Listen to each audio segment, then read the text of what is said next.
All right, so this is going to be the engine bay portion. We're starting to lose light pretty fast here, so I'm going to try and get through it. These struts no longer support the hood, and my stick is not far enough to clear this core support, so I don't get the full open here. The truck for the most part has been tuned. I don't think it's been deleted. Most of the stuff is still here. I believe it's just been bypassed. Another avid thing you guys had was to check for blow-by. The truck is all the way at operating temp. Cap's a little hard, sorry, but we are seeing some blow-by on this. This is at idle, so that's quite a bit. Usually you want to check this when the vehicle is at temp, and I imagine once I throw boost through that, that's only going to get worse. So when I was driving this around, it gets up to like 40 pounds of boost, so I don't know how much time's left on that. Overall, fluids are pretty well maintained. Engine bay is in pretty good shape. That's just a huge concern. Fluids are all at good levels. Brake fluid, I did say, is a little dark for my taste. It's one of the most neglected fluids on vehicles, unfortunately, and being a tow rig, you want to make sure you don't have moisture in that system. Once it starts boiling, that's pretty much a failure waiting to happen. You can see there is quite a bit of like rock debris here from the openings. Doesn't look like there's any issues. I don't see any leaks or anything. So it's going to be intercooler, and then you got your trans power steering, and then you got your AC, and then radiator. They push all the way back just to make sure it's not getting the full brunt. Or I guess this is one of the coolers, so you got a lot of coolers on this truck. But that's going to be it for the engine bay. Pretty straightforward on this one. All right, we're going to run through our exterior condition. Truck does have some bumps on the bumpers here, little dings and dents. I did find there's a crack here on this fender flare.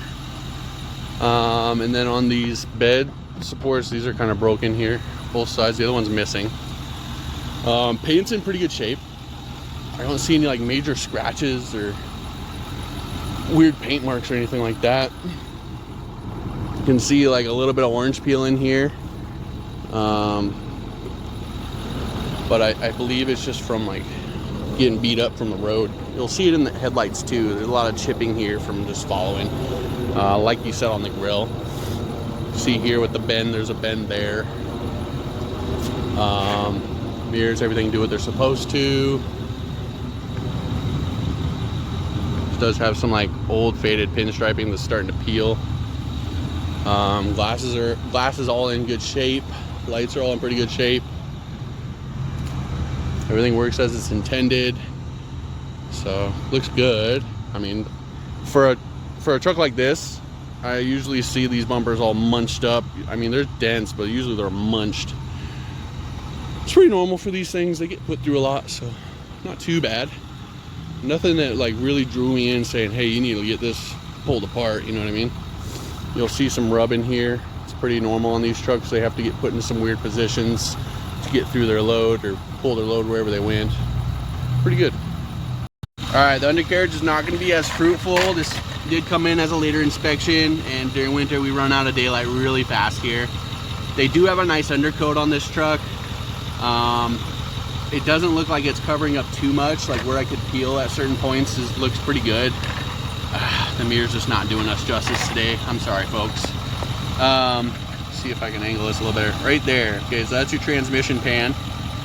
That is a little bit wet, and then working your way forward on the engine there where it meets is pretty wet on the back side of that oil pan. But overall, really pretty good shape. Here's your cab corner. I know it's hard to see, like I said, with the light we got going here, but I'm trying to angle it in here. But it's in good shape. It's reaching up, it's solid, no flaking, no peeling. Yeah, it's just not doing very great. We're gonna move over here. I did want to make note, this truck's fully deleted. God, there's no light. All right, there's some light. I gotta just angle it. All right, anyway, the truck's fully deleted underneath. It's a straight pipe, no cats or any of that. I believe these are before DEF and all that existed too. Less to worry about. The trucks usually run a lot better with that.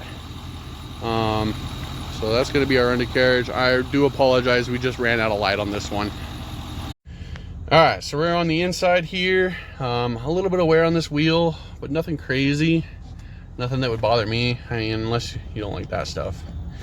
You do have your cruise control, volume, radio, phone calls. At the current time of inspection, come on, I don't want that. We are at 149,993. Truck drove pretty good, has plenty of power. Like I said, this thing does have a tune or something. It's pretty hopped up. One thing I would say, the shifter is a little flimsy, like someone was just smashing it into gear all the time, because it'll just drop into third and it's kind of hard to grab reverse. But I don't believe that's anything to do with the transmission. I think it's just the lock on this. Like, look how loose that is. All the buttons, everything work as they're intended to. Try to let this focus. The screen here says there's a backup camera, but it doesn't have anything equipped with that. This does have all the auxiliary things. They're not hooked up to anything from what I can tell, but they all kick on. Right now we're gonna pause here, and then we're gonna open up all the doors and just view everything. All right, so this is at the passenger front door. Door cards are in really good shape on this truck. I don't see anything standing out there. Seats are in really good shape as well. Power on both sides. At least the bottom, like the tilts are not power. It's kind of like a weird lever, yeah. Leather, no cracks or any kind of weird rippling. Looks good. Glove box has the owner's manual still in plastic. It's awesome. It does have a power sliding window, which works as well. Headliner's in really good shape. Doesn't look like anything's going on up there. Plenty of space. It's like the bigger cab, I believe, that they had at the time. So lots of room back here. Over here on the driver's side, we got the same thing. Door cards are in good shape. Seats look good, really good as well. Nothing really sticking out at me. I always like to pull on these, make sure they're still tight. This does have all-weather mats, but the carpet underneath is really nice. Important on those tan cars. Those all-weather mats can hide quite a bit. But as you see, the WeatherTechs do good. They're nice. This here does have a little chip, but memory seats, power fold, and then power out, power in. Oh, it was working. Maybe because I opened the door. But yeah, those are all looking good. Interior looks good. All right, we're gonna do our trunk or truck bed on this. It does have the plastic liner on this. Also has the step with the handle. All works as intended. Underneath this, I can kind of peel it because it's a little bit loose. Looks good. I'm running out of time, so I got lots of shadows now. I kind of try to get this in the best lighting area I could. Pretty good shape. I did make note these upper tie down areas are broken off on the truck bed at the top, but I believe these are just like inserts that you can replace. That one broken, that one gone. But overall, pretty good shape. You did have questions about the gooseneck. There's no light, but there's no mount in here. You can just see the frame, and you can see all the way through to the other side. Usually there's a plate in here that goes between the frame inside the frame rails, and then that's where everything mounts to in the bed. It's not equipped. It's just hard. It's hard to see. I don't have good light. Just ran out of light today, but not equipped with a gooseneck. So that's something you'll have to get added in, and you'd have to remove this whole bed to use it, or cut a hole in it. Either way, but it all goes in really good. Closes as well. Here is the backup camera lens. So I'm really not sure why it's not working though. It didn't give me any good answers. The lights here work, but you can see these two are broken. And then these guys all look good. So, and it looks like there's airbags. I want to make sure I noted that. I didn't get to see that on the under chassis. So that's your trunk bed. All right, so we always do a scan on the vehicle. We do have a few codes that came up. None of them are really current, seem to be all history. The main thing here is the 4x4 had some codes in here. I just wanted to go through.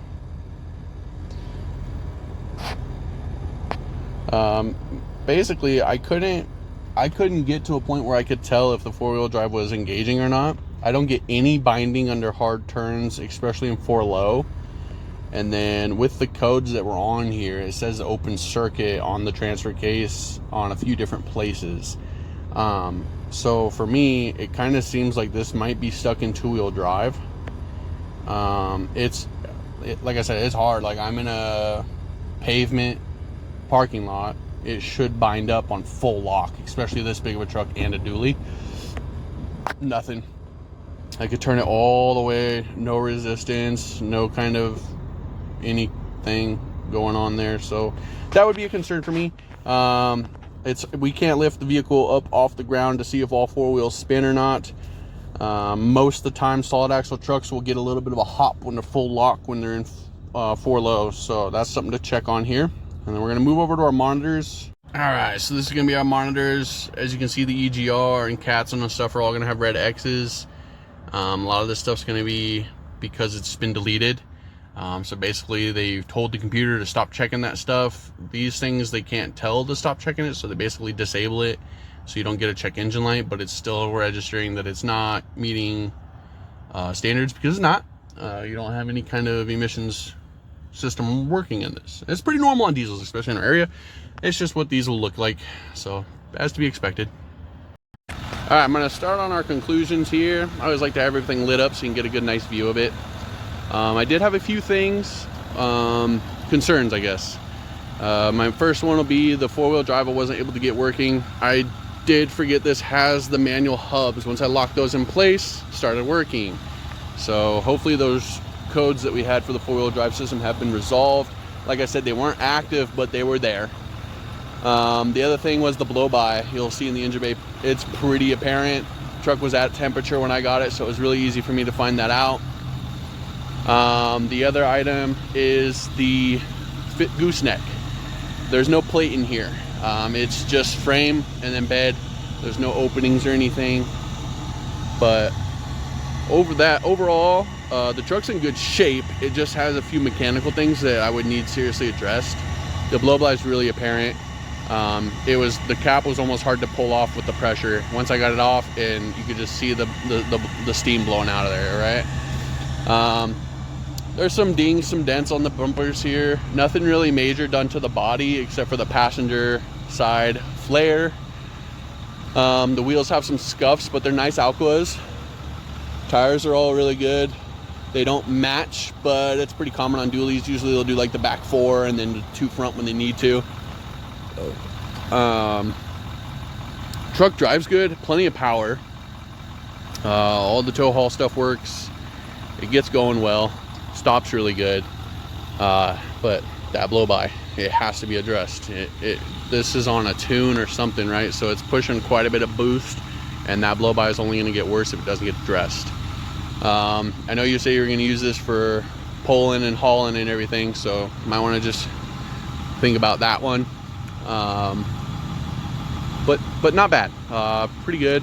But it's hard to say, like, because the rest of the truck's in great shape overall for being a 450 that gets worked.